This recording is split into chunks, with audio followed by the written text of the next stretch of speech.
Assalamualaikum warahmatullahi wabarakatuh. Perkenalkan, nama saya Muhammad Afif Nur Lazari. Saya dari kelas MBS 3E. Di sini saya sebagai moderator dari kelompok 3 yang membahas tentang sebentar lupa. Yang membahas tentang posisi dan kritik Islam terhadap sistem etika kontemporer.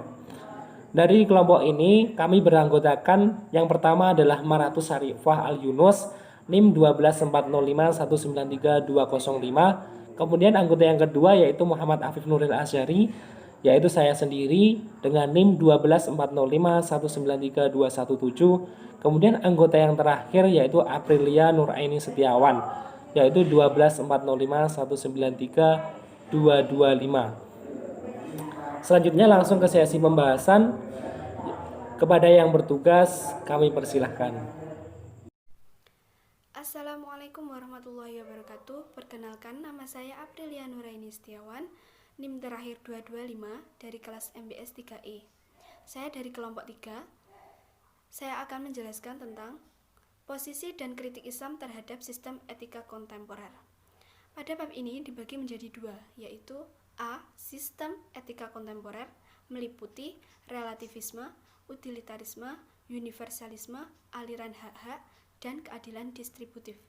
Yang B yaitu posisi dan kritik Islam terhadap sistem etika kontemporer.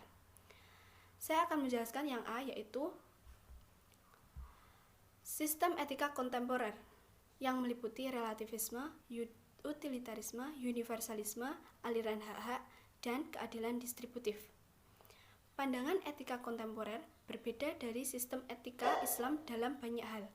Berikut adalah sistematikanya. Yang pertama yaitu relativisme atau kepentingan pribadi. Keputusan etis dibuat berdasarkan kepentingan pribadi dan kebutuhan pribadi. Yang kedua yaitu utilitarisme atau kalkulasi untung atau rugi.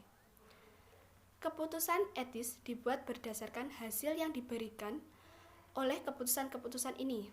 Suatu tindakan itu etis jika memberikan keuntungan besar bagi sejumlah orang. Yang ketiga yaitu universalisme atau kewajiban. Keputusan etis yang menekankan maksud atau tindakan dan keputusan yang sama harus dibuat oleh setiap orang di bawah kondisi yang sama. Yang keempat yaitu hak atau kepentingan individu. Keputusan etika yang menekankan nilai-nilai individu, kebebasan untuk memilih. Yang kelima yaitu keadilan distributif atau keadilan dan kesetaraan. Keputusan etika yang menekankan nilai-nilai individu, keadilan dan menegaskan pembagian yang adil atas kekayaan keuntungan. Sekian dari saya. Wassalamualaikum warahmatullahi wabarakatuh. Posisi dan kritik Islam terhadap sistem etika kontemporer. Perkembangan bisnis kontemporer ditandai dengan mobilitas yang tinggi, akselerasi informasi dan teknologi, dan penguatan sistem melalui ketersediaan infrastruktur bisnis yang handal dan berkualitas serta birokrasi yang akomodatif. Eksistensi etika bisnis Islam sebagai sarana pertimbangan etis bisnis dibutuhkan oleh bisnis kontemporer. Entitas bisnis kontemporer mencakup entitas bisnis konvensional maupun bisnis berlabelkan syariah. Etika bisnis Islam sendiri tidak mengkhususkan diri pada entitas berbasis syariah. Lebih jauh, etika bisnis Islam mengakomodasikan kepentingan bisnis konvensional. Etika bisnis konvensional maupun etika bisnis Islam berada dalam satu mainstream idealisme yang sama, yaitu menciptakan bisnis yang luhur dan bermanfaat. Jadi keduanya itu ketika mempunyai kesamaan, yaitu dengan tujuan semua yang mereka lakukan itu semua bertujuan untuk membuat bisnis yang luhur dan juga bermartabat. Tujuan dari etika adalah mengembalikan aktivitas dan kegiatan manusia pada dimensi humanis. Maka bisnis pun harus ditempatkan pada situasi yang menghargai dan menghormati manusia. Jadi ketika kita menghormati tidak dalam masyarakat saja, akan tetapi dalam bisnis pun kita juga harus bisa menghormati sesama klien ataupun lainnya. Jadi ketika bisnis makanya itu kita dipentingkan untuk adanya sebuah materi etika bisnis. Kecenderungan bisnis kontemporer yang bergerak bebas dari bebas dan didasarkan pada filosofi pasar, menghendaki etika bisnis Islam responsif terhadap pergerakan tersebut. Etika bisnis Islam dituntut mampu menjamin kepentingan umat Islam melalui seruan-seruan moral Islam sesuai perkembangan bisnis. Etika bisnis Islam harus mengcover keterbutuhan umat dengan aturan-aturan yang jelas dan sistematis pada umat memahami bagaimana berbisnis dalam situasi bisnis yang terus bergerak mengikuti perubahan zaman. Jadi ketika kita berbisnis, kita tetap melakukan sebuah syariat-syariat Islam, harus sesuai dengan syariat-syariat Islam, tapi kita aplikasikan sesuai dengan perkembangan zaman pada sekarang ini. Posisi dan kritik Islam terhadap sistem etika kontemporer.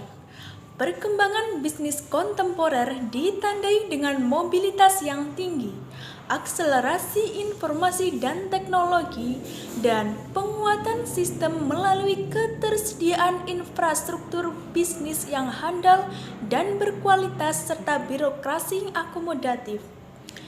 Eksistensi etika bisnis Islam sebagai sarana pertimbangan etis bisnis dibutuhkan oleh bisnis kontemporer. Entitas bisnis kontemporer mencakup entitas bisnis konvensional maupun bisnis berlabelkan syariah. Etika bisnis Islam sendiri tidak mengkhususkan diri pada entitas berbasis syariah. Lebih jauh, etika bisnis Islam mengakomodasi kepentingan bisnis konvensional. Etika bisnis konvensional maupun etika bisnis Islam berada dalam satu mainstream idealisme yang sama, yaitu menciptakan bisnis yang luhur dan bermartabat. Tujuan dari etika adalah mengembalikan aktivitas atau kegiatan manusia pada dimensi humanis. Maka bisnis pun harus ditempatkan pada situasi yang menghargai dan menghormati manusia. Kecenderungan bisnis kontemporer yang bergerak bebas dan didasarkan pada filosofi pasar menghendaki etika bisnis Islam responsif terhadap pergerakan tersebut. Etika bisnis Islam dituntut mampu menjamin kepentingan umat Islam melalui seruan-seruan moral Islam yang sesuai perkembangan bisnis. Etika bisnis Islam harus mengcover keterbutuhan umat dengan aturan-aturan yang jelas dan sistematis agar umat memahami bagaimana berbisnis dalam situasi bisnis yang terus bergerak mengikuti perubahan zaman. Demikian tadi presentasi dari kelompok kami. Mungkin dari kalian atau teman-teman semua ada yang ditanyakan, kami akan berusaha untuk menjelaskannya. Dan apabila kami tidak bisa menjelaskan, kami akan bertanya kepada Bapak dosen. Terima kasih. Apabila ada kurang lebihnya, kami mohon maaf. Wassalamualaikum warahmatullahi wabarakatuh.